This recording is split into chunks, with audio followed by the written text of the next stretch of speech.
Guys, quick little video here. I want to do a 3-minute video. Captain Paul here, and I want to talk about a few minutes about a comment that I got as I went out this week on the 44 DeFever, and I did some yacht training. It was actually thruster training. It was specific thruster training with Todd and Pam on their 44-foot DeFever, which we've already done an extreme amount of training without the thruster, but we want to I want to bring this to your attention, and I'm going to probably lose some subscribers over this, and at the end of the video I want to tell you my true opinion about thrusters and what I think about them, because it's a lot more, and it might surprise you what I actually think about a bow and a stern thruster. But anyway, so the comment says, hey, you should really train to teach people how to drive their boat without the thrusters. And one thing about the comment that is good is he's absolutely 100% correct. If you can't operate your boat without a thruster, don't buy the boat. And you need training to be able to do that. And it doesn't matter if it's a single screw or a double screw.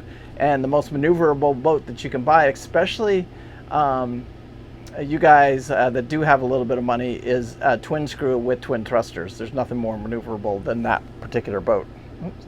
Straighten out my glasses there a little bit. Anyway, so I want to tell you about a prime example of exactly what happened to me one day. And I was out there in the Erie Canal, actually on Joel and Sarah's boat on a 44-foot Tollycraft. And what happened was we were just pulled up into the Erie Canal. We're coming through the first lock there, and a guy in a looper comes up there, and he's here I am, Billy Badass Looper, and with the AGLAC, he had his looper shirt on, he had everything, and wouldn't you know it, he's driving a 39-foot main ship with a single screw with a bow thruster. I don't think he had twin thrusters. I think he just had the bow thruster. Anyway, the moral of the story is we go, he comes over, he introduces himself, he says, hey, I'm blah, blah, blah. We said, hey, yeah, congratulations. We're good, brother. I've run the canal, 5 or 6 times now, and if we had any questions, I'd be happy to let you know, but I think we're good. And me and Joel just kind of shook our heads, said, here's another untrained guy that thinks he knows what he's talking about, but he doesn't have a clue. And so we get to, I'm going to just cut the story real fast here. Get through the first lock, second lock, third lock, fourth lock we get to, and there's a bunch of dillweed out in front of the lock and inside the lock. And then I say to Joel, I say, no thruster when you go in the lock. We were the first ones to come in the lock. Behind us was another boat, and that was like a 50-foot, 55 Princess. It had a thruster. I call on the radio, I say, hey, brother, don't use your thruster coming in, because you're just going to lose it, so it doesn't matter.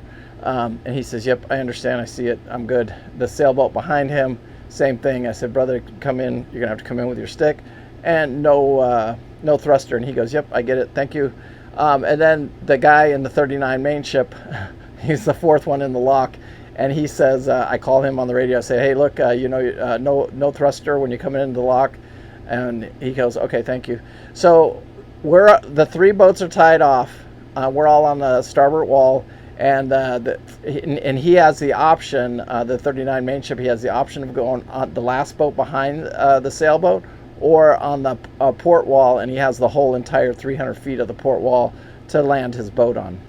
He gets the boat into the lock, and he starts to use his thruster, and the minute he uses his thruster, I say, oh, he's in trouble. He doesn't, if he already knows coming into the lock not to use the thruster, and he's already on the thruster, here's a guy that didn't get properly trained on his boat, and he's in trouble already. Before it even starts, he's already in trouble. Sure enough, he gets in the lock, and I'm not joking here, and it's not very funny, but at the time, me and Joel just shaking our head. He hit every single boat in the lock.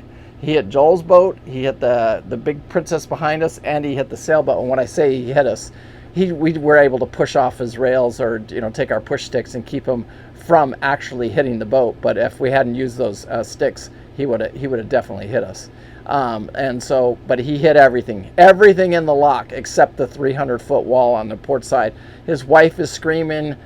He's as nervous as Nellie could be, and it just kind of ruined his day, and coming into the lock, he knew not to hit that thruster. So it doesn't matter, the moral of the story, it doesn't matter whether you're twin engine, single engine, you need to learn to drive your boat without a thruster. And the only training that we were doing on that day with Todd and Pam was thruster training. We just installed 2 brand new thrusters. When he bought the boat, the bow thruster wasn't working properly. He got almost a $10,000 credit to get it replaced, so he wanted to do that. He got a new that thruster, and then he's the one that added the stern thruster. And so I wanted him to feel what it was like to operate the boat with the bow and the stern thruster and the twin screws, and he did it, and he did a great job. So here's where I'm going to piss a lot of people off. If you're buying a boat in today's market, it's not even really the price of the boat that makes me nervous. It's the fact when you say you can't afford to put a bow and a stern thruster in, because the market has changed a lot. It's not even about the price of the boat now.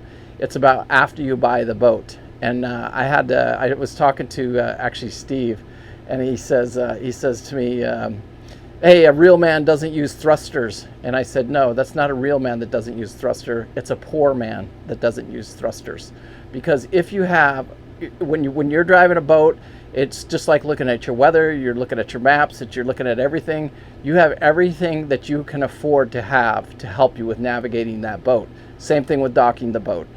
There is no way you can tell me that a guy that can afford to put a bow and a stern thruster on his boat that doesn't have one, shame on him. And the guy that does have it, he's the one that can actually afford to be out there driving that boat. And that's just my opinion. I want to hear your comments. I know I'm going to get a lot of comments. I know I'm going to get some hate out there, but it's the truth. It really, really is the truth. When it comes down to it, it's all about money. And, the price of insurance is quadrupled. The slip rents have quadrupled.